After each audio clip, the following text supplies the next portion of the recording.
However, there still remain a number of people in our society who come from very disadvantaged circumstances and still tend to achieve at a high level. And I don't think it has anything to do with one's racial makeup. It has to do with one's circumstances. As a nation, we have always rooted for the underdog. I think we should continue to do that. But the underdog should not be characterized by skin color. It should be characterized by circumstances. It began life as a social assistance program designed to help those Americans who needed a temporary hand to make ends meet and get back on their feet. But what is now called welfare in many places has changed so many lives, and not all for the better. It has, in the minds of some, become a governmental crutch that has held back so many people as they become dependent on this assistance. And one author uses this as the starting point for a cautionary note to the African American community. Welcome to MidPoint, the author of Please Stop Helping Us, How Liberals Make It Harder for Blacks to Succeed. Jason Riley joins us today by telephone. Jason, thanks so much for being here today. Thank you for having me. Jason, I can only imagine the amount of heat that you're getting, certainly from the African American community, saying, how dare you, the war on poverty must continue, and you are a problem here, young man, because this is something that we need and people need. We need welfare in order to make ends meet. It's very tough today. Well, it depends on who you're talking about when you say the black community. If you're talking about the traditional black leadership, the Jesse Jacksons, the Al Sharptons, the liberal elites, yes, I'm getting exactly that type of pushback. But among rank and file blacks, I'm not. This message really resonates with those folks, and it illustrates the disconnect between the black leadership in this country and the black rank and file. The black leadership has a whole nother agenda, and that agenda is to keep themselves relevant. And by staying relevant, they need to keep the focus on white behavior, what whites can do for blacks instead of what blacks can do for themselves. But my message really resonates with ordinary black people, and I get notes from them, I get tweets, I get Facebook posts all the time from rank and file blacks saying, thank you for saying this, it needs to be said more often. We just saw some videotape of Eric Holder and the president, and Eric Holder, of course, recently made some rather astounding comments to some when he talked about a racial animus in America. And there are those who say he got it right. Those who say it is nothing more than playing the race card here. So then, in your opinion, is Eric Holder then one of those who goes in that same category as a Jesse Jackson and an Al Sharpton, who are simply using this and using those kind of words and statements in order to remain relevant? Absolutely.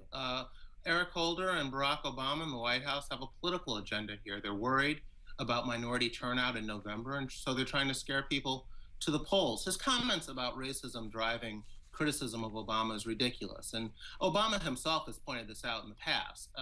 As he said, I was black before I was elected, and I'd add he was black before he was reelected as well. So there's a track record here, and there's plenty of non-race-based criticism to go after this president on. And Eric Holder's suggestion that voter ID laws are a tool of oppression by Republicans to disenfranchise blacks is also ridiculous. The black voter turnout rate in 2012 was higher than the white voter turnout rate, even in states with the strictest voter ID laws. So it's really a shame that you have the Attorney General of the United States exploiting racial divisions in this country for political purposes. I find it despicable. You indicated then at the beginning of this interview that there is a separation here. There are two sides. Why then are we not hearing more from the one side of the African American community who disagrees with this whole issue of welfare and ones who want to see a change, when we consistently see and hear much more from the other side, such as the Jacksons, the Sharptons of the world, who simply seem to own the media when it comes to this message? Seems to me a message is being lost by what you call a large group of people. Absolutely. And one of the reasons is the media, who continues to run to the Jesse Jacksons and Al Sharptons to speak on behalf of black America. Just the other day, Jesse Jackson was in front of the microphones after all those killings in Chicago saying, President Obama, send me $2 billion. I'll stop these black kids from shooting one another. That's ridiculous. That money is going to go to line Jesse Jackson's pockets and the groups of people who represent his viewpoint, which is, again, to keep the focus on white racism. $2 billion is not going to get black kids to pull up their pants, get a job, take care of their children, respect the rule of law, finish school. These are black cultural things that need to be taken care of. And Jesse Jackson doesn't want to talk about black culture. Al Sharpton doesn't want to talk about black culture. And when blacks who do want to talk about black culture stick their neck out, like Bill Cosby, they get it chopped off. Is it again, is this it is simply, about wait a minute, black. I want to stop you there. Is it simply because guys like Al Sharpton and Jesse Jackson, do they do these things simply because they're greedy, that it puts money in their pocket? Well, I would say the latter. I'd say they have a vested interest in continuing the narrative that white racism explains all that is wrong in Black America. But it's not just Jesse and Al. It's the Democratic Party that has a vested interest in Black dependency.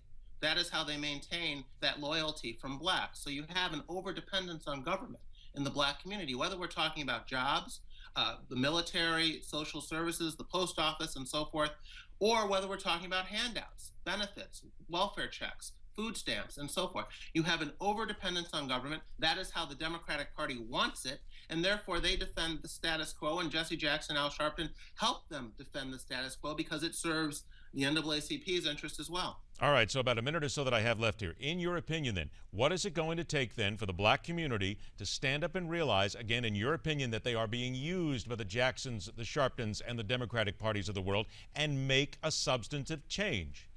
Well, one thing would help is if the media stopped going to those guys to speak on behalf of Black America and got more voices out there like Cosby, like Ben Carson, like what I'm saying in this book. There are alternative points of view in the Black community. More people need to hear them, and the media needs to help with that message. And I think that will be a key. Another key will be education. I think people just need to learn more, have different values in terms of schooling, education. This whole acting white problem is a huge problem in the Black community, where nerdy kids, bookish kids are scorned, beat up, criticized generally, and that's got to change. I mean, this education, this whole acting white problem is a huge problem in the Black community, where nerdy kids getting education, it's finishing school. Those are values that are missing in many parts of the Black stepping stones to the middle class in this country. We all know them.